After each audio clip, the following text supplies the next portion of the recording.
All right, everyone, welcome back. This is Midnight Magical Musings. This is episode number 3. You are joined by your humble servant, Lord Cephas. I am joined by the Earl of Florida. Earl, how are you doing this evening? I'm enjoying it. First time since we've started this that we're together under one roof. That is correct. The Earl has come down from upon high, the castle, if you will, to come visit with just a lowly lord down here amongst a lord of the people, though, for certain. And tonight we've got a really special treat for you because Earl and I had the opportunity a little bit earlier to go see the 35th anniversary of G.I. Joe, the movie. We saw it in theaters locally together, and now we're going to talk about it together, just as we promised last week. Well, just to give you a little bit of background on G.I. Joe, the movie, it was actually released in 1987. Years ago. Yeah, just a couple years ago, 35 years ago. And interestingly enough, it never made theaters. And a little backstory on that. So at the same time G.I. Joe, the movie was being filmed, there was another movie being made called Transformers, the movie, where they had the Generation 1 characters. And they were going to put them on the big screen. That's fine. They filmed Transformers, the movie, at the same time. They released Transformers, the movie, first. And in that particular movie, spoiler alert. That's right, only 35 years later, 36 years later, Optimus Prime gets killed. No, very emotionally. I'm still traumatized at my age at this time, at 44. Here's the thing. When children went to see it, when a young lord saw it, very emotionally disturbing. I cried, still get emotional. But there was so much blowback on Hasbro for that death because no one was prepared for it. Because you have to remember, in the mid-'80s, no one had seen a cartoon character die like that. I mean, maybe you saw Bambi growing up and Bambi's mother was shot and killed, but there was a lot of emphasis put upon that. But this is something that we had grown up playing with the toys and watching the daily program. We had never experienced this, at least in my generation. And unfortunately, kids, parents, there was so much blowback on Hasbro that really limited their desire to want to go through that again. And so rather than release G.I. Joe, the movie, to the masses in the theaters, they actually sent it direct to video. But first, they showed it on terrestrial television before breaking it up into the 5 parts. The movie runs approximately 100 minutes. So you split that in 5 parts. It's about 20 minutes, give or take, with PSAs on the other side for G.I. Joe and a little bit of here's what to expect. So it kind of draws out a little bit. Or to be continued. Yeah, it kind of draws the time out a little bit. Yeah. So that's what we got to do tonight. So what we're going to do is we're going to take a few minutes and we're going to give you our spoiler-filled review of G.I. Joe, the movie. This is your warning. It is your warning. Be warned ahead of time. If you don't want to be spoiled, it can be found on YouTube. That's all I'm saying. And you can still see it in theaters, I think, Saturday night. You still can see it on Saturday night. It was a Fathom event. We had the opportunity to share it. So here we go. Let's talk a little bit about G.I. Joe, the movie, the 35th anniversary of that movie coming out. 1987 first. That is correct. Couple of things to get started with. The first 2 minutes may be one of the best animated openings, maybe movie openings you'll ever see with a score. If you are familiar with G.I. Joe, the cartoon series, you'll remember that they started with about a 45-second opening. This one ran for a solid 2 minutes, if not more. On the big screen, visually stunning. You probably had 20, 25 G.I. Joe characters, both on the G.I. Joe side and on the Cobra side. Probably more than that because it did last relatively long and you got to see several characters like, hey, look. It's true. And honestly, that doesn't take away from the movie at all because that opening actually sets the premise. And I never realized that there was a second purpose. There is a second, and that's why it took so long. Which I'm completely fine with because it's stuck in my head right now. I'm changing my ringtone to it. Well, so to start the spoiler talk and discussion, basically it opens up with Cobra has decided to destroy the Statue of Liberty. And to do that, they're going to place a bomb to destroy it. And so original, I know. It's never been thought of before. But of course, Cobra is attacking man, woman, and child. The news media is there. They're being assaulted. And the question in the song is simply, who could stand up to this, right? And all of a sudden there's a shot fired. One of the Cobra troopers, his vehicle is shot down and it flashes to the character of Duke. Now Duke is known as Conrad Hauser in the cartoon series and in the comic book series and in the 2009 film version. We're going to talk about we're not no we'd like to keep this on positive scale tonight. He Family was, friendly as well. at the very least, yes, mentally friendly as well. To understand the G.I. Joe series is to understand in 1983, the cartoon series debuted. And it debuted as a 5-part little miniseries regarding something called the mass device. Basically, G.I. Joe and Cobra were fighting over 3 catalytic elements that would allow them to create a mass device. Think a transporter type apparatus that could literally beam troops anywhere or beam anything out of a location to another location. So that was the first one. Yeah, a little bit with a diamond looking tip on the end of the actual device. That did really, really well. Now, interesting fact, in 1983, when it came out, I was a baby. My first words were Cobra, la, la, la, la. Interesting fact. We're not going to let him talk the rest of the show. So that was 1983. The following year, they do another miniseries. It was G.I. Joe. It was called The Revenge of Cobra, based on what happened in the first miniseries, in the previous miniseries. This one involved a weather dominator, where basically Cobra had developed the ability to control weather with this device. On the heels of that, they did another miniseries after that. It was the Pyramid. Yeah, it's the Pyramid of Darkness, or the Further Adventures of G.I. Joe, I think is actually what that miniseries was actually called, but it was about the Pyramid of Darkness. On the heels of that, they finally began releasing individual episodes. It would consist of about 61, 62 episodes in the first season. So that's kind of where they came from. Understanding, if you compare that to the comic books, you will find that there were a lot of changes. The comic series, which is what the cartoon was based on, literally was based on toys. And we all had G.I. Joe. I don't care who you were, somewhere you had a G.I. Joe, or your cousin had a G.I. Joe, and you may have played with him, and their arm may have fell off in a mission, but now it's okay. He got a Purple Heart. He was wounded in action, and and built character. it did not. Hypothetically speaking, It did not, and it did not. He's a liar, frankly. In fact, my G.I. Joe soldiers ended up with damaged pelvises because there was a rubber band part that held. And no, as a child, I could not figure out how to put it back on. Now there's YouTube. Probably could have figured it out. Not so much then. He was a murderer. He was then. He would be today if he had the opportunity. They had machines. We could rebuild it. The Bionic Man. I actually super glued a few of them together, and I found out that their butts are bigger after I super glued them together wrong. I literally don't want to have this conversation any further. It dredges up too many negative memories. So we're going to move on. As I was saying before, I was so rudely taken back to the horrors of our childhood. The comic book tried really, really hard to stay grounded. Yeah. They talked about current political events. You had characters die because they used actual guns with actual bullets, and people would get killed as you would in any other conflict. When the G.I. Joe series debuted, that really wasn't going to fly for television. And it was a cartoon designed for children. And so they substituted the guns and the ammo for laser pistols, which are so cool. They are so cool, and they still make that sound, and laser rifles. And depending on which side you are, Cobra or G.I. Joe, depending even on what color the laser was that actually fired, red or blue, just saying. Which reminds me of Star Wars. It kind of does. Red and green? That'd be red and green though. Or there was purple too. If you want to go back in the prequels, there were other colors as well. Okay. Or on the lightsaber side. So when the cartoon series came along, it lifted a lot from science fiction ideas. As a kid, it didn't bother me. I just thought the stories were cool. I thought the characters were cool. So they finished season 1, and the last 2 episodes of that season were about a character who had been introduced during the Revenge of Cobra, the one with the weather dominator, and that was a character by the name of Shipwreck. And the last 2 episodes of that first season were about him. And maybe one day we'll do a breakdown on that. But the short of it is, he's captured. He's tortured. He's brainwashed.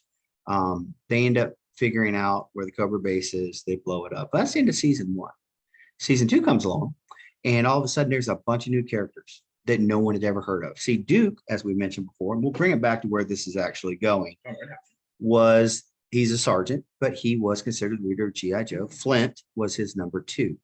When season 2 came about, all that change was very difficult for us as kids to understand. All of a sudden, there's a General Hawk who's head of command. He's the official leader. Then Duke, then Flint, then another character who you never actually saw his face. He had a green hood on. His name was Beachhead. And then eventually to the Earl, he's classic. And then eventually we'd also be introduced to Sergeant Slaughter, in that particular iteration. All hail Sergeant Slaughter in that particular iteration.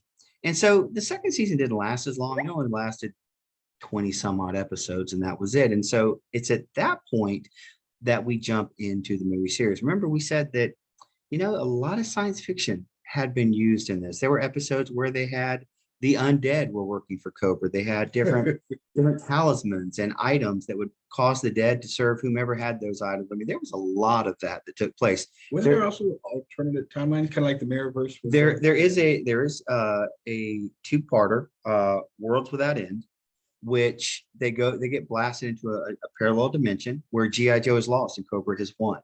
And they actually leave several of G.I. Joes behind to rebuild the resistance. Interestingly enough, I saw 2 of those in G.I. Joe the movie. No, we don't know how they got back, but we saw Sealer and I saw Grunt, who were 2 of the 3. They won. Apparently. Clutch would have been the third, just for kicks and giggles that stayed behind that other dimension. But G.I. Joe the movie really set out to tell a cohesive story. And a couple of things I want to jump at earlier is I think it was a brilliant idea to show Duke first, because for all the seasons you had seen before General Hawk, and I'm not anti-General Hawk, I actually thought he had a really big role in the movie as well, the way the story was written. Yeah. Duke had been the face of G.I. Joe forever. He was the face of the cartoon. He was the face of the commercials about the cartoons, the face of the commercials about the figures. And they had a G.I. Joe serial at one point. He was the face of that as well. And so you really needed to start with him. It was his voice that would yell "Yo Joe" at the beginning of the episodes. And if you'll notice, even when it was Flint giving the Yo Joe yell or the battle cry, that was G.I. Joe's battle cry, it was still Duke's voice. Yeah. So it was always really weird how they did that. But it was good to start with him. And something we both noticed is they showed some of the newer characters that had been introduced, just a couple of, maybe 20 some odd episodes before that season ended. But the other thing that they did is they really focused on the older figures, the older characters. Duke, we saw Spirit, we saw Scarlet. Those are the kind of individuals that the whole show had been focused on. Now, some of the other characters that they focused on would be characters like Roadblock or Quick Kick, or even Shipwreck, who makes an appearance in that opening. So you could kind of tell that there was a focus specifically and purposely to engage the audience through those characters. Because in season 2, a lot of those characters had kind of gone by the wayside. Scarlet hardly existed. Spirit hardly existed. Shipwreck was more of comedy than anything else. And that's really not originally how he was introduced or how he was treated. Yes, he was a little silly in some areas, but he was complete comic relief in the second season, to the point that he gets promoted by Cobra in the second season and almost completely decimates the entire G.I. Joe team by stupid decisions. And unfortunately, that was a bit of a downer for the way they treated that character, but they certainly went to engage us with the older characters. So that's a little bit about the premise and the opening, which I said is just visually beautiful. And I actually thought the audio track was really good as well. From that point, we actually launch into the movie, which is set at the Cobra Terrordrome, is where this meeting is being held. And Serpentor is berating the troops. But as the movie opens, they begin to show the guest stars, which is something they never did in the cartoons. You just knew the people who played the voices by hearing it.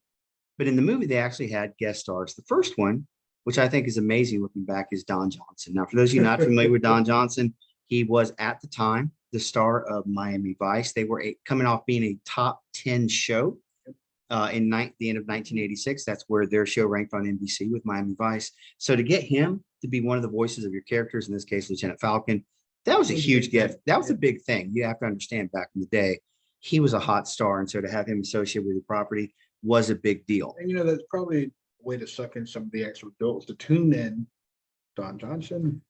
Well, if you ever go back and watch Miami Vice, or if you were a fan of Miami Vice, you would know that very fashionable. And first person I ever saw wear a full outfit with no socks and shoes. I didn't understand it then. I still don't understand it now. I don't understand. The pastel colors.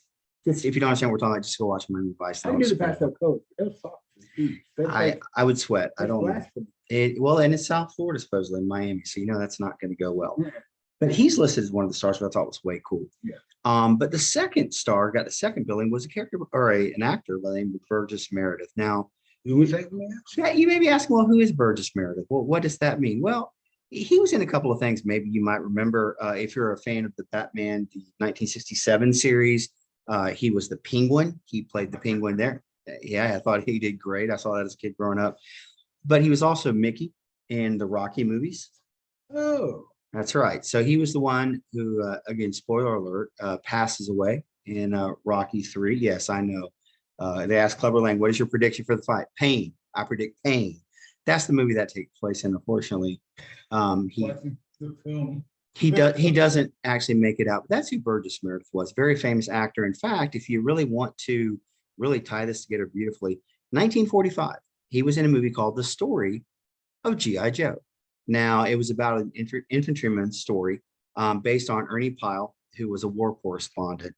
And they actually lifted passages of what he had written, and he was in that movie. He was one of the stars. So it's a nice little cyclical thing. He went from being in the story of G.I. Joe to being the story of G.I. Joe, just a little bit differently.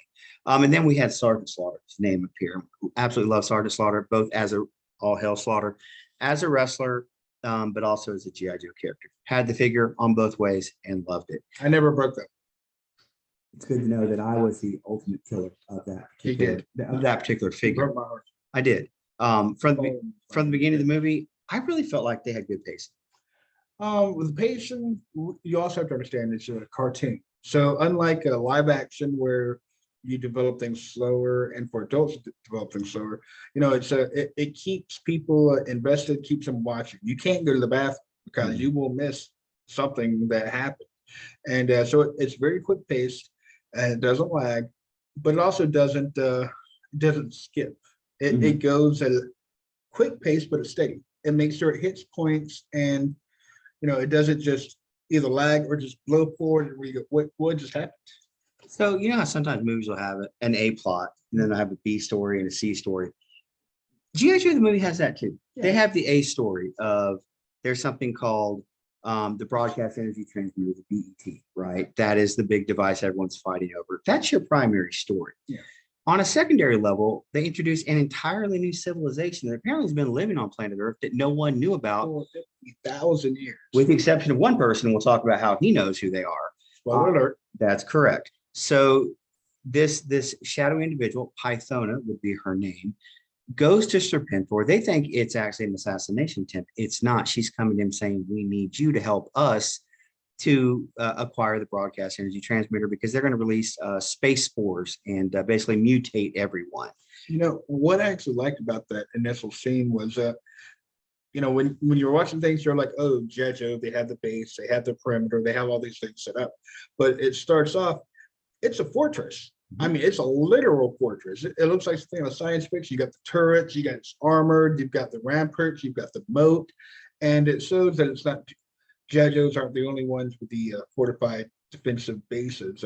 Cobra, very much so. I really feel like this movie, and that's exactly what we're going to call it, because it was a movie presentation, even if this is the first time it was seen in theaters.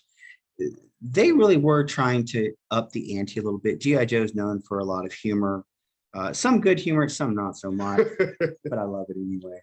But you know what? They shot at people. Everybody always missed. Hardly anyone ever got hit. I can only think of really one episode in G.I. Joe, and that was with Bazooka and Alpine riding a little train. You'd have to see the episode. It was a fun house. Yeah, it's a long story. Bazooka gets hit and down he goes. I guess he got stunned. Yeah. But no one ever really got shot or got hit. This was a little bit different. You had actual displays of violence, some blood that was displayed in several different episodes. Yeah. And you actually had one of the characters actually get hit, Zaymot, Tomax and Zaymot, the Crimson Guard commanders, the twins. Yep, the twins. One gets shot in the shoulder. He goes down. So does the other one. Yeah. Sure, they're at. Although the next time we see the scene, they're okay. I don't know how that happened. Miraculous healing, whatever it was. The twins, they shared the pain. They got over it. And they shared the healing apparently as well. Right. But they really went out of their way to ratchet up the threat. We talk about Marvel movies today, and we mention Marvel because Marvel owned the IP rights to the G.I. Joe comic and to the cartoon. They're listed under there. It's under Marvel Productions still. It was Sunbow and Marvel Productions. They produced those cartoons. Yeah. We hear people say things like, well, the Marvel movies are good, but they don't really have high stakes, except for Endgame and Infinity War, right? Okay, yeah, it's snapping half the universe. But most of the time, most of the stuff gets undone or it doesn't go the way it is. Yeah. This movie really felt like there were high stakes to it. Now, there's a lot of G.I. Joe episodes that are, I would call filler episodes that really just don't make a whole lot of sense, but you just go with it because you're a kid and you like that kind of stuff. This movie seemed purposeful from the outset. We're going to have a story where we're going to introduce a race of beings that are not, they are somewhat humanoid, some are not. And they, as you said, have been around for thousands of years. They utilize organic technology, organic creatures. More on that later, because I found some wonderful parallels between that and A Place Far, Far Away. Well, you know what? You steal from the best. I mean, you steal from one, it's plagiarism. You steal from many, it's research. Always remember that. Thank you, Jim Cornette, for helping my childhood to understand it. Absolutely. So they were purposeful. Yeah. And to be honest, it didn't seem that far out there. No. The way they presented it was, I hate to use the term logical, but it made sense for the universe they had created. Yeah. Well, it's also biological creatures, and I'm going to reference that what I was talking about. In the expanded universe, Star Wars, you got to meet the Vong. Yes. Who were the big bad? And this was pre-Disney purchase, pre the third trilogy. And in the expanded universe, you meet an extragalactic species that come from a different galaxy, so they're not connected to the Force, but they're a warrior people with a religion, but they abhorred technology. Technology was to be destroyed at all costs, and people that use technology were tainted, sinners, needed to be purified, blah, blah, blah. So what's interesting is the chick in this, what was her name again? Pythona. Visually very similar to what the Yuzong Vong are referenced as looking. They're a bit disfigured because pain is something that they offer to their gods and their religion. So they're somewhat disfigured, but they are humanoid. But everything from the typical infantry, and they used oh Lord, what were they called? I don't remember. But they had snakes that turned into spears, and they could throw them, and they could bite the person or spit venom at them. They had things called thud bugs, which were they had different variations. Some were like grenades. You threw them, they exploded. You threw some of them you squeezed and spit like a lava at them. Okay. Some of them were homing ones with razor sharp wings. And even later on in the film that we just got to watching, you saw the larger worm-like centipede creatures. They were in there too. I mean, it literally, I was watching going, I'm literally watching half of Star Wars from the expanded universe, because unfortunately, it doesn't count anymore. But Disney has made sure that those are just legendary stories, not in canon stories anymore. But it felt like I was watching a piece of Star Wars come to life. And now, whether or not they borrowed from certain elements of it, it doesn't matter. It makes you think, if it wasn't borrowed, and there are other stories, movies, books, cartoons that have similar things where the biological beings being used in place of I mean, what was the one with a ship that was was that it? Might have been. I didn't watch it, but I mean, there was a science fiction television series that the ship was a living. I mean, Babylon 5, the Vorlons had living ships too. Yeah, so I mean, it's an idea that's out there, and it's interesting because it's fun, and it's not completely. I mean, it's still science fiction, but I mean, we read about how there are ideas of where they had bugs that were part bug and part drone. We're able to send back pictures. It's a hybrid of it. It's like, it's interesting. It's interesting. And from that, we find out that it really wasn't Dr. Mindbender that created Serpentor. Nope. On his own brilliance. It was actually the idea was implanted in his brain by this race of beings from a place called Cobra Law. And so we find out Serpentor, this has all been planned. The goal was to have him become the Cobra leader.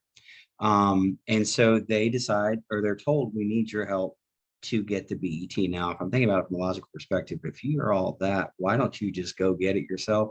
I mean, what they'll say is it's a big machine with solar panels. That stores a big machine in blast. Pretty much. And so I'm thinking y'all could probably handle Let's go to that Home Depot. with your We're gonna hook technology. this up now. Yeah, you could probably do that.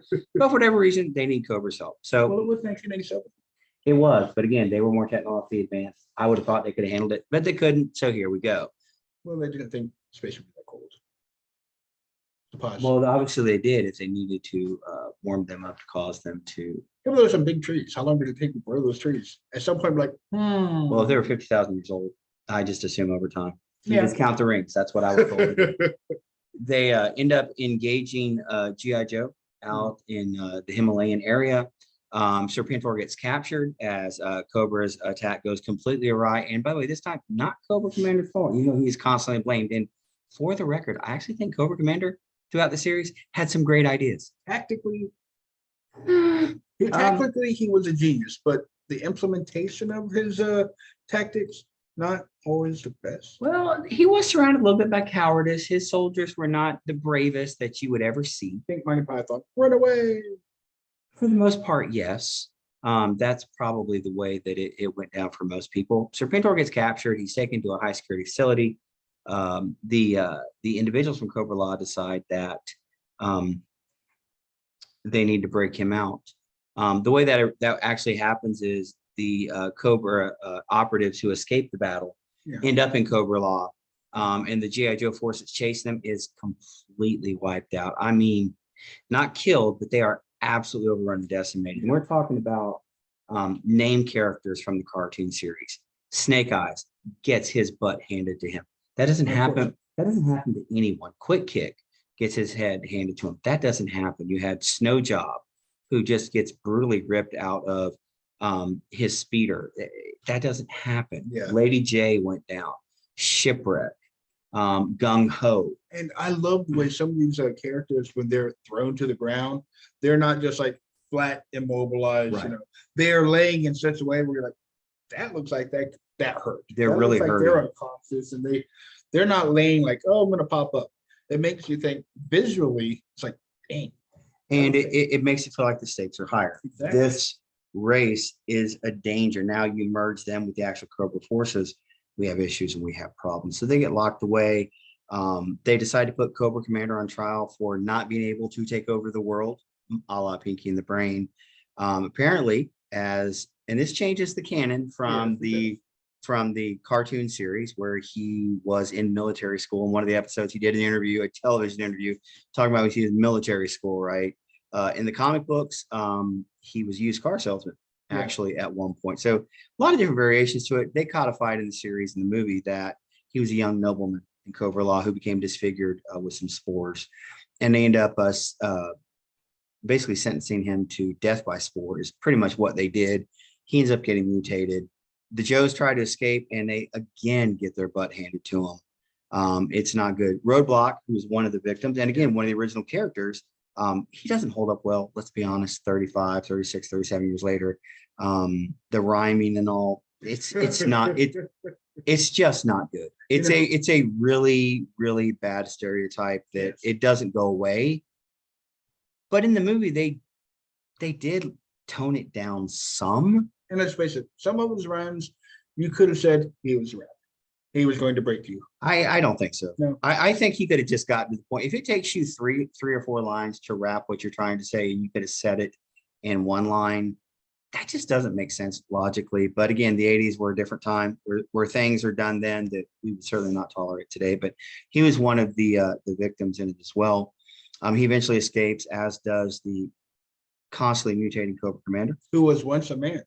He says that a lot. In fact, if he said it once, he said it at least 30 times during the mutation. That does tend to get a little bit old, a little bit annoying after a while. I think they could have ratcheted that down a little bit. It's pretty clear what was going on. You didn't have to.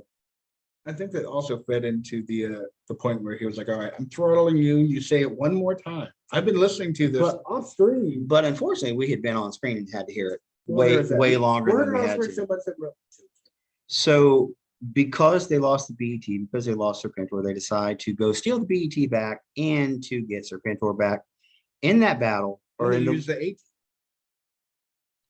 They did. They sent everybody. They actually introduced some rawhide, some new recruits they were training.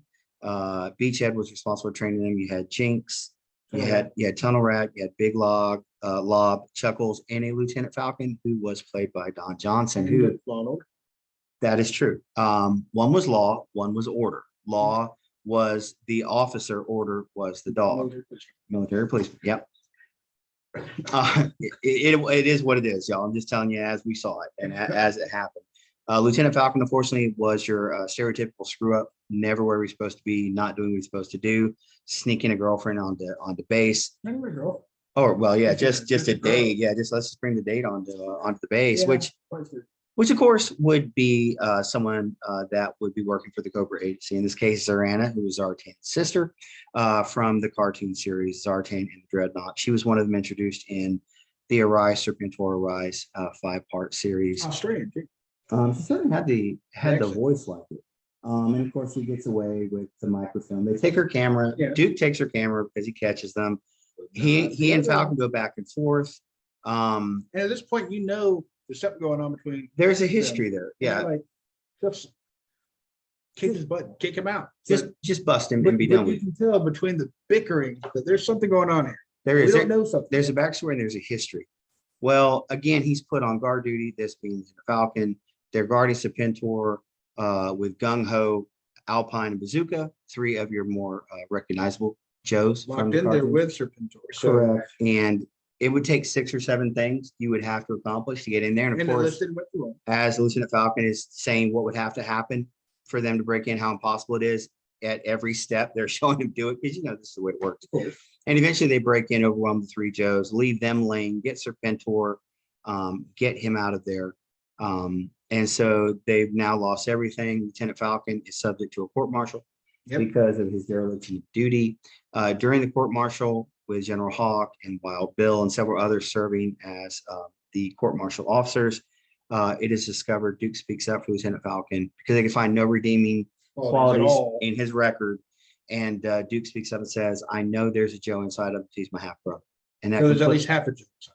Well, at least. Yeah. And that absolutely changes the entire course of the court-martial because that's something they need to take into account, which honestly, if you think about it, there is some sense to that in a UMCJ Uniform Code of Military Justice to say, hey, I'm the second in command of G.I. Joe. He's my half-brother. Could we do something?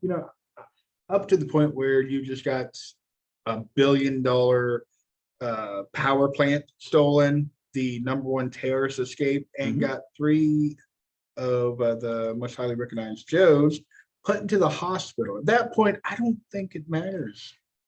So finances aside, and if you ever watched the cartoon series, you realize they went through equipment like their first fighter pilot was a character by the name of Ace. And every time he said, I'm going in, he was going to get shot down. Yeah.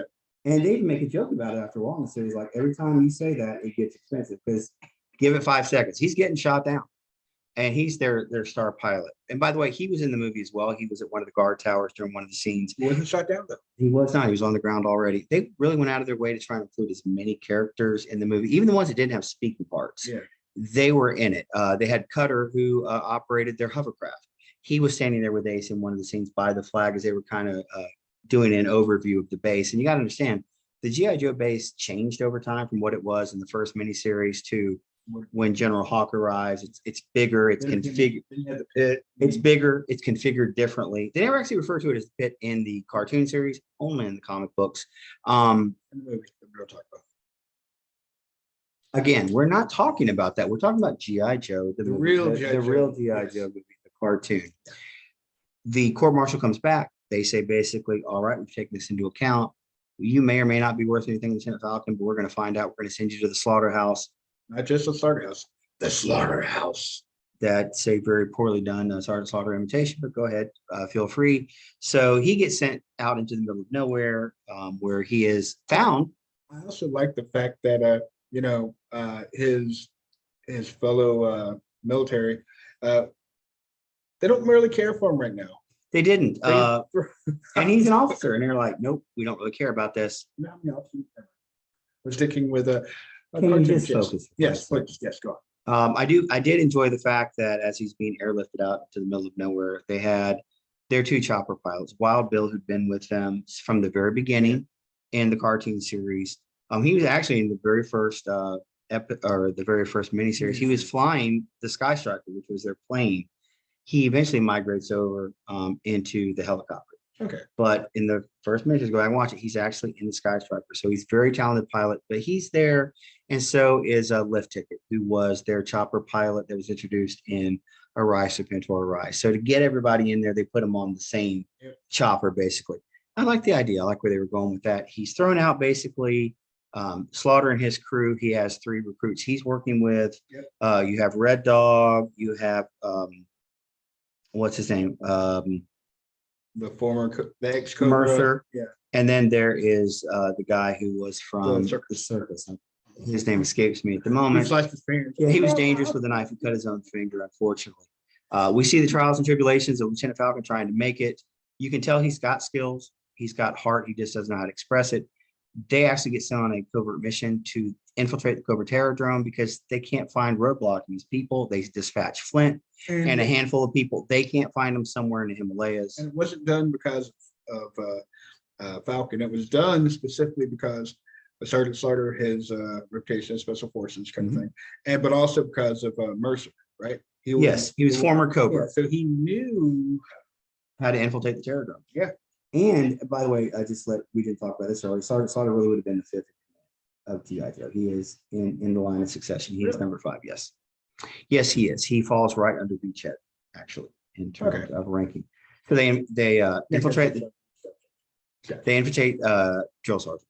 They infiltrate the terrordrome through the AC vent because even big bad snakes need air conditioning. Great line from the movie, by the way, and makes perfect sense. Only closely followed by look at a bag. Look at a bag. So someone was very fascinated by the fact the last person that was carried out of Slaughter's training was carried out not in a bag, not in a little bag, but in an itty bitty ditty bag.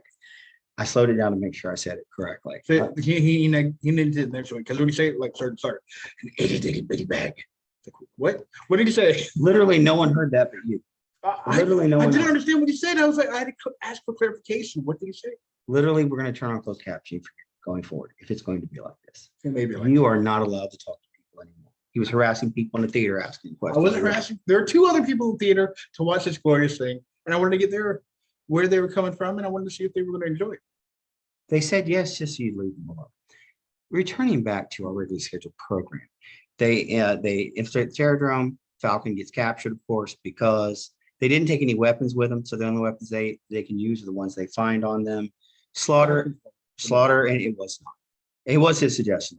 Slaughter and his crew escape, but they realize Falcon's not there. They go back to get him. What did it say? Either we all leave or none of us leave, basically was the insinuation. They go back to rescue him. It's at that point Sergeant Slaughter comes face to face with a very dreadful and terrorizing character by the name of Nemesis Enforcer. Big dude, very powerful, had spike things on his forearms there that would actually extend these blades that could shred anything. And wings. And he did have wings as well. I noticed that. If you got wings and knives on your forearms, you don't really need to say much. I think that says it all. He was also like 7 or 8 foot tall compared to the other characters. I mean, he towered. And for one of the few times in G.I. Joe cartoon history, other than when Sergeant Slaughter first runs into Serpentor, someone gets the better. Well, did he really? He cheated. He threw the tentacle octopus monster at his face. And then he said, to be fair, and I will reference Arise, Serpentor, Arise, sportsmanship is not one of his attributes. Okay, so there you go. Sorry he didn't play fair. They do end up escaping. They get out of there in a hurry because they had set a bomb that goes off, and they had it set it for 15 minutes. It goes off as they're escaping. Of course, it destroys the terrordrome. The senior staff escape, and they decide to hit them back and get the BET for what they did. The solar panel machine. And they hit them, and they hit them hard. And they hit it in a civilian facility. Then Cobra would know, but wouldn't know the Baroness, who is everywhere, was able to find out where it was being held. And by the way, running in boots with heels about that tall, clackety clack the whole way, scaling a barbed wire fence. Darn impressive running in those kind of heels. I personally couldn't do it. I might. I've got some practice. I've got darters. Okay, darters. That's why. I think he's telling us a little too much tonight. I think we can all agree on that. They attack. They capture the BET.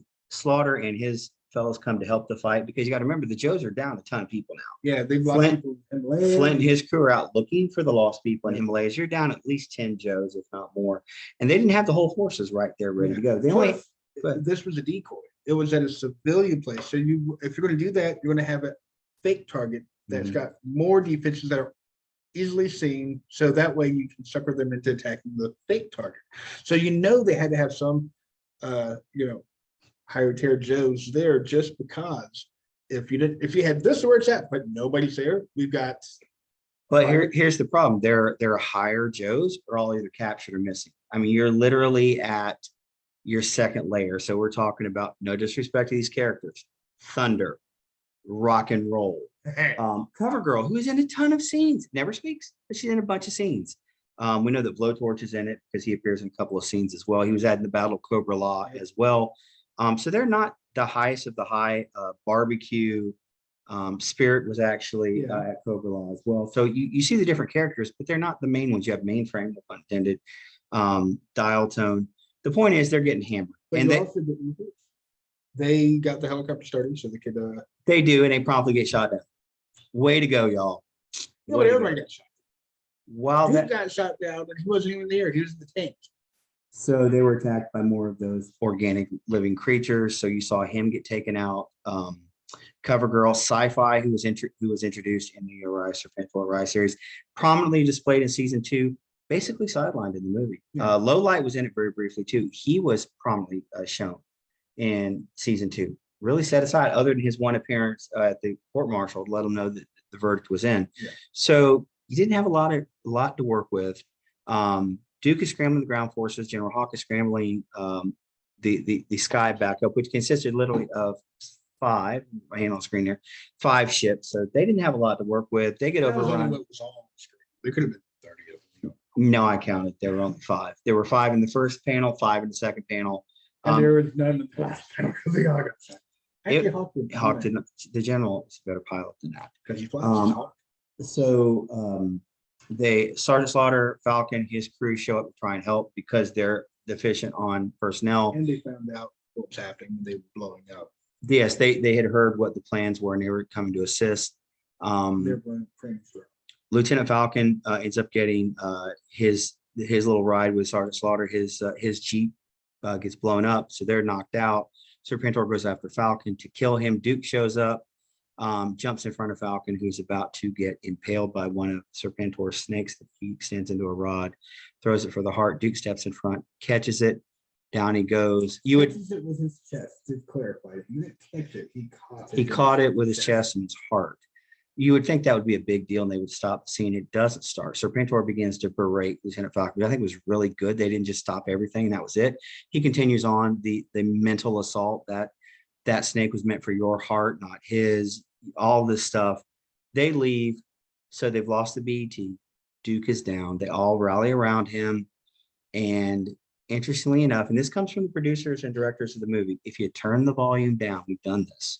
If you just watch the scene where you can't hear the volume, it is very clear that Duke passes away. Yeah. But because they had caught so much flack from Optimus Prime, they were not about to kill any character, much less one who'd been the face of G.I. Joe for so long. But we'll get to that point. So he slips into a coma basically after telling Falcon, hey, make something of yourself. And my favorite line, be a credit to your country, which I mean, honestly, that's so 80s military. It's awesome. Yeah. He slips into a coma. Everybody's crying. Scarlet is there holding him, his longtime girlfriend in the cartoon series. Comic book, a little different story with Snake Eyes. We'll talk about that one day, just not today. And so I really think that's why they brought those characters, really made them prominent, because it would have been shown how it affected them. Even General Hawk is crying, he turns away. Oh, we're going to take care of it. And he's crying, and you know that he's dead, but whatever. Eventually they will go out to Cobra La to try and stop them, run right into a booby trap where they're all caught basically, except for a couple. Yeah, because the newer recruits were told to stay behind because they're still newer, they're still in training. Slaughter and his group, because they've been working for so long, they went with them, and unfortunately, they went right into the ambush as I once was a man makes it to the church party with What's his name? You have Roadblock. Yeah. He was a Roadblock. He was with Lifeline, Yeah. who was there as well. Which, interestingly enough, a pacifist, but was all over the movie. He didn't carry a weapon, obviously, but he was there. But Um, they let him know, no, it's a trap. What? it was Oh. it was too late by the time they realized. And what it was is literally the organisms that come to life, the trees, the vines, literally wrapping around people, completely enveloping them. Almost like cocooning them like a spider, so to speak. But they were all wrapped up. And or there's an episode of G.I. Joe where they have the vines that come to life and you add water, kind of, it's like or steel. poison ivy, we're crossing over. But yeah, so luckily they were in a Zoom meeting and let them know you're walking to a trap, and then they get to see, well, every single person was caught. Which really always begs the question, G.I. Joe, how do they have cameras everywhere? Because inevitably they see things you really shouldn't be able to see, or they hear conversations they really should not be able to hear. But it's a plot device, you go with it. Well, I mean, they had they just turned on the front cameras or the rear cameras so they can see behind, and microphones and everything. And they got lasers on blasters. They've got cameras, okay? They've never suspend belief, sir. I watched him fight a race of beings that are 50,000 years old. If that wasn't suspending my disbelief, then I don't know what it is. That's real. Moving on. So the battle rages. They're actually able to free some of the individuals who are wrapped up. The ones who were left behind, previously captured, and it basically sets up a pincer movement where you have the Cobra troops caught in the middle with those who were captured originally on one side and the ones who come for the rescue on the other. A complete brawl and fight breaks loose. It's really visually well done, and that's something this movie has that sometimes the series struggled with. You can watch episodes where it'll be Duke talking, and then his face will just go blank, and it'll be someone else's face or a really distorted Duke face. They had that same problem with one of their characters. We're still not talking about that. What was the character Mutt and Junkyard from the cartoon series early? They had problems with that as well. His facial structure would change. There's one episode where they had one lady who was in the alternate universe we referenced. She had long leggings on. Then at a certain point, her leggings on the back disappeared. And then it was white underwear. We're not sure why, but it's just the way things went. Different animation houses did different things, especially when they're pressed for time. This it did go to show quite a bit, but this movie, they really worked hard to keep the colors tight, keep the scenes moving really, really well. I'm gonna argue 35 years later, the animation still holds up. It's not today's standard. It's not anime. It's not CGI or computer generated things.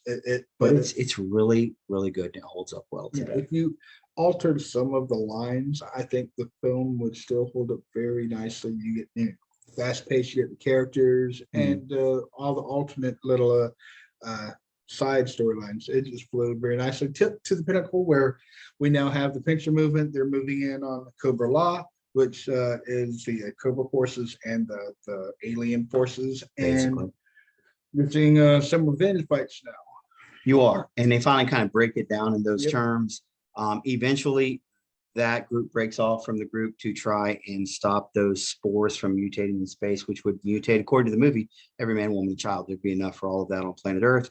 So they go to try to shut off the BET because that was going to be their mechanism for deploying these spores. With spores in space. Correct. But too late. And well, there were only a handful of soldiers that made it through that weren't stuck in the fight. And these would be Falcon, Jinx, who was one of the recruits, Sergeant Slaughter, General Hawk, and Chuckles was in it, who was one of the recruits as well, who kind of had the Magna PI, the Hawaiian t-shirt, shirt on with pants. And that's really what it was. He was a private investigator in the comic books. The later he became He did not. Seriously, you're just making stuff up. I swear. So they break it all down. They end up having one big final fight between Globulus, who is the leader. He's a worm type person, a snake type person. Randomly fact, something you would never see in the series to that point. During the struggle with Lieutenant Falcon, he actually gets a stick, a time stick, he called it. It had a worm that crawled to the top, and that was telling time. Because apparently just having to watch, too difficult to do. They just had to do it old school like that. But technology did offend them. It's very old school. And he actually, Falcon, who's being choked out, having his head and neck completely wrenched, takes it, and you don't see it on camera, but he shoves it in the eye of Galactus, which is something you would never see in And any. you didn't see. You didn't see. They cut the camera far enough away and didn't even hone in on it, but you could hear the scream. Yeah. So you knew what And happened. then you see the stick flying, and you see. Yeah, then you see the stick get flung. Mucus or gore, I'm not entirely sure what it was, around the eye patch. But they were very Yeah. clear that they weren't going to show that. Yeah. Sergeant Slaughter gets his rematch with Nemesis Enforcer and ends up laying a smackdown on him. As he's beating him, he says things such as, "This is for Falcon. This is for Duke. This is for me." He did not say that. He did not say that either. For my Just mama's say apple no, pie. just say no to drugs, kids. This one is for the good old US of A, and then proceeds to toss him down a chasm that had been open, which is interesting because remember, Nemesis Enforcer has wings, but he was beaten up so badly he didn't fly. He didn't flap his wings or nothing. He was Right down he went. The female antagonist Pythona ends up diving at one of the Joe characters, Jinx. She moves. Yeah. And Pythona, I guess. She Jinx. I see what you did there. Falls to her presumed death. They obviously don't show It's a it. giant chasm. So I mean, I think it's. I think it's pretty clear that's what fall happened. Probably, but again, that's not the focus of the movie, even though they ratcheted up. Well, afterwards, I'm pretty sure the blast. We'll get to that. So he's able to turn off the BET, but by that time the spores have matured. So now we have to turn the BET back on so we can fry up in space. Yep. He's able to do that, although it overloads the system. So everybody takes off running to get out. And what happens is in the explosion, it pretty much takes out Cobra Law, all those organic creatures. And you had all kinds of things from lizards to praying mantis, all different types of things. Worms. Yeah, there's all kinds of great. It's really an interesting story if you look at it. And those are all consumed. They wiped out entire civilization. I mean, if you want to go that route, yes, there was a small level of genocide. But for the record, the true hero that made it all possible, Cobra Commander. That's true. He did make a return in his mutated form to help. He led them back. Well, technically, it was Tunnel Rat who found the way in. Yeah, but he led them to that point. Fair enough. And then, who saved Mr. being took by a green snake from Serpentor? Cobra Commander. The person formerly known as Cobra Commander, now just a crawling snake. Because he once was a man. Once was a man. One more time. One more time. I'm going to treat you like one of the dreadnoughts on their air skiffs. They just punch you and knock you right off. This is for me. Oh no, this is going to be for me and all of our viewers and fans. It's going to be for us. Okay. Anyway, at that point, basically, everyone's getting up. They're dusting themselves off. A message comes in from headquarters. It's Doc, letting General Hawk know that he has great news. That Duke, literally, you would kick my dogs if you had a chance. He has great news. Duke is out of his coma, so he's going to live. So again, that was a line that was inserted in there. That you can tell by where they placed it in the movie. It doesn't fit. Yeah, because where if you they look at the did it, characters, they're like, yeah, they're like, we made it, we survived it, but they inserted that line right before that action on screen, so it looks like everybody's like, oh, thank goodness he's okay. It was smart. It was smart. Yeah. But if you know, as my oldest would say, if you know, you know, and you know that was kind of inserted last minute, but whatever, it made it for a better experience for the kids who were watching it, because they couldn't have handled that type. I looked at it as like, darn it, now we gotta wait for the promotion again. Anyway, that is in a much shorter form the story of G.I. Joe the movie. Yep. We don't have numbers to share with you because it was not released in theaters previously, so we don't have a worldwide cum or even a domestic cum to share with you, but we can just share our experiences and know that we really enjoyed it. It's about 100 minutes. Again, there was not a great attendance in the theater, but we had a great time seeing it on Thursday night. This is Thursday night. It's part of Fathom Events. If you are seeing this video before Saturday, go ahead and go see it. It's, I believe, 1 o'clock. It's a 1 o'clock start for Fathom Events. You can check your local movie theater to see if they're participating. Good movie, good outing, good storytelling. And then the next season would begin, and Sunbow no longer was the producer of those seasons. They went to a company called DIC, DIC. And while the opening theme song for the next season I thought was really, really good, it kind of stopped right there. The writing was not what it had been. The characterization, they had a lot of new characters because, Hasbro is still releasing figures. It just didn't have the appeal. They ran for 2 more seasons. That basically ended it until you get into the 90s and you had like G.I. Joe Sigma 6. You had the Renegades, which was not in continuity, either one of those. Those were alternate timelines, whatever you want to call it. But then we have mentioned a few times they have 2 live action G.I. Joe movies, and they do. And like the gentleman we spoke to tonight, he enjoyed them, and they have moments where you can enjoy them. Absolutely. I mean, it's like any film that we watch. There's going to be some parts that you love, some parts that you don't agree with. But if you find enjoyment out of it, if you like it, watch it. And you know what? On a second viewing, I did like the first G.I. Joe as a separate entity. I found it fun. I love Dennis Quaid. He was General Hawk, and Channing Tatum wasn't bad, but compared to the 1987 film, hands down. You want to see a G.I. Joe movie? Check this out. The voice acting was good. Yep. The animation was good. The pacing was good. The soundtrack is exactly what you would think would be from a G.I. Joe series. I didn't hear any really, other than the opening. Yeah. There were really no original pieces of music that occurred like you did in Transformers the movie, which had just an amazing soundtrack. This didn't have it, but it didn't need it. No. Because if you're a G.I. Joe fan, you were in your comfort zone. You knew what you were dealing with. And one last thing that jumped out to me is, and I just noticed this during the movie, anytime they fired a grenade launcher, it was the same sound as Optimus Prime firing his blaster. Absolutely the exact same sound. We'll talk about that. If you like Transformers, you will be pleased to know you will recognize a voice.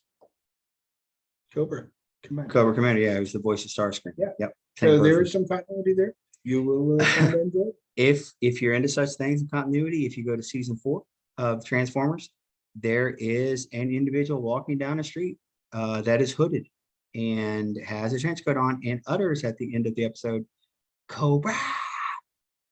The inference being that it was Cobra Commander. Yeah. So somehow they're intertwined at some point, some way. I think it was just a nice little Easter egg for the fans. Well, they've been a few. They've been talking about trying to do a Transformers G.I. movie for a long time. Will it ever come to fruition? You never can tell with Hollywood. I would just say, does it have to? I mean, at this point, Bumblebee's kind of reboot had a soft reboot. People are happy with it. Still waiting for another Bumblebee movie, by the way. Heard good things about it at least. Heard good things. Okay. And I like Don O'Brien. He's the voice of Bumblebee.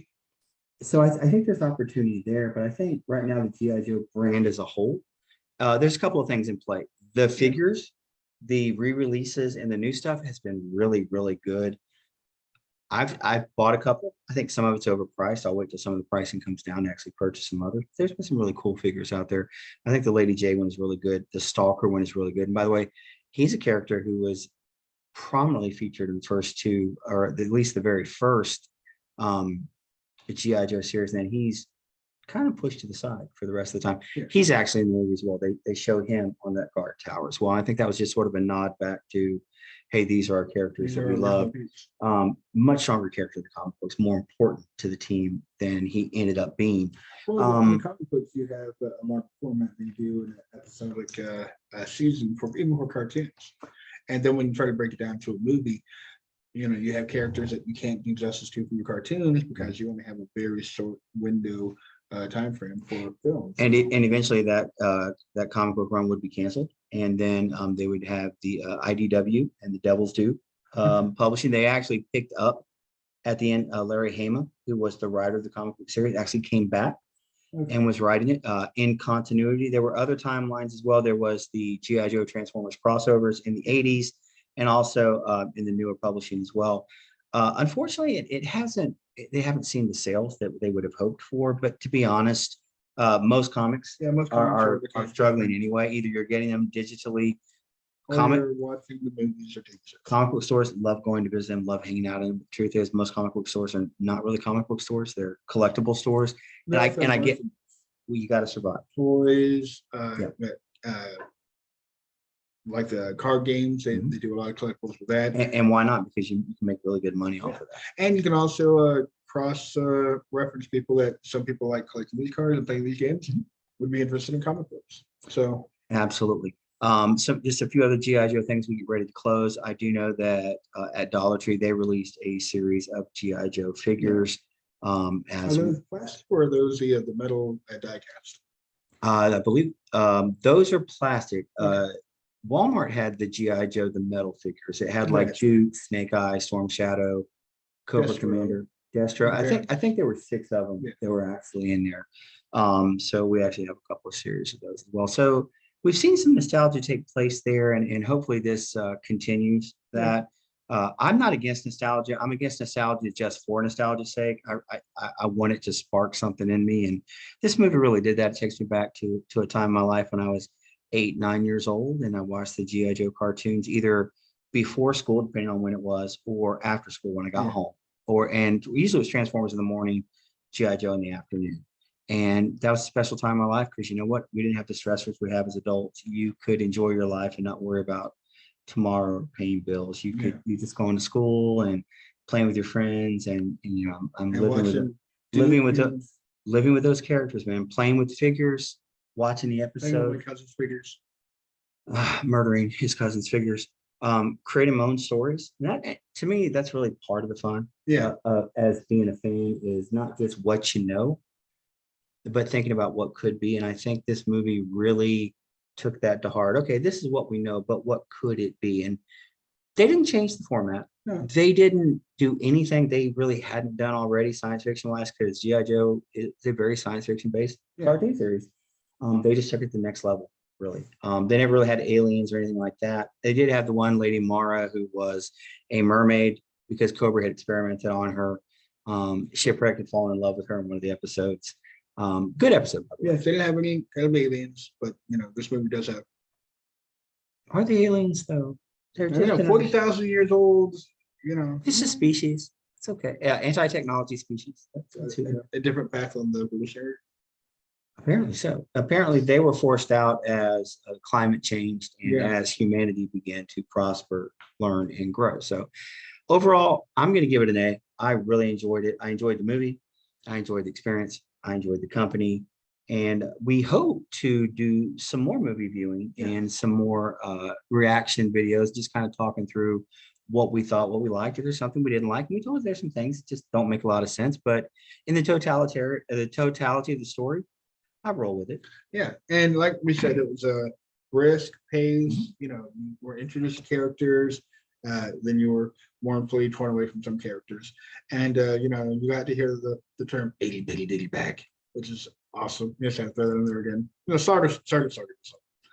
We also grew up watching wrestling, so he had a dual role in my heart there.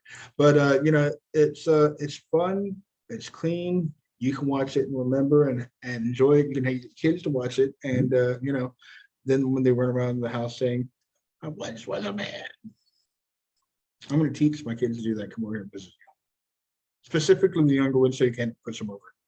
One last thing I will say, because one of us is going to stay focused and stay on track, is at the end of the movie, when the credits are rolled, they went out of the way to list all of the characters that were in the movie, whether they spoke or not. I thought that was a really nice touch because I can only imagine as an actor, you'd like to get a credit in a movie. And they did that for a lot of voice actors who really, they didn't speak, but they were in the movie. Now, not everyone that appeared on camera got a credit in the movie, but a lot of them did. Because a lot of them, I'm like, oh yeah, I saw them. They didn't say anything. Yeah, they were the background, but I still thought that was cool and that was respectful of how they treated the franchise. And it's refreshing to see a franchise treat itself with respect and treat themselves well. They didn't treat it like a joke. There were humorous parts to it. Yeah. But it was pretty serious all the way through. It had your comedy in it, like everything does. But it's a story about good versus evil, right versus wrong, and you know, the relationships that you get in a brotherhood or sisterhood and family, you know, kind of bonds, because that's what the GI Joes were. They looked out after each other. So you felt when Duke got hit or when they got captured, like no, and even when some of them captured and a few of them escaped, they were like, no, I got to go back for them. Right, really going behind. So you know, you felt for these characters. You wanted to be right. You were right there with them mostly, and then you cheered when they won. And no, they didn't. So 2 things I'll add to that, because I like what you said. The stakes were high. Yes. You felt like they mattered. You felt like people could die because you actually did see characters die, not what we were used to back then. Yeah. So you felt like this mattered. It wasn't just, oh, I'm just killing time. The other thing is the 100 minutes flew by pretty quickly. It flew by pretty quickly. When we stepped out of the movie theater, it was still daylight outside. I'm like, wow, it really didn't take as long as I thought it would because it just moved so quickly. And then probably the third thing I would say is there was a lot of reverence for what came before them. Yeah. They didn't try to look down on it. They didn't talk down about it. They're like, this is what we got. This is what we're going to do. And as far as I could tell, they didn't really try to retcon anything. This is the established history, and this is how we're going to roll that into what we know and what we're about to discover. And I think that was good. The only thing they eked a little bit was the Cobra Commander's origin story. But you know what? You can give reasons why maybe he enlisted. I think the easiest explanation is he's a pathological liar. Always crazy. Would he tell you the truth anyway? I believe when he was a man.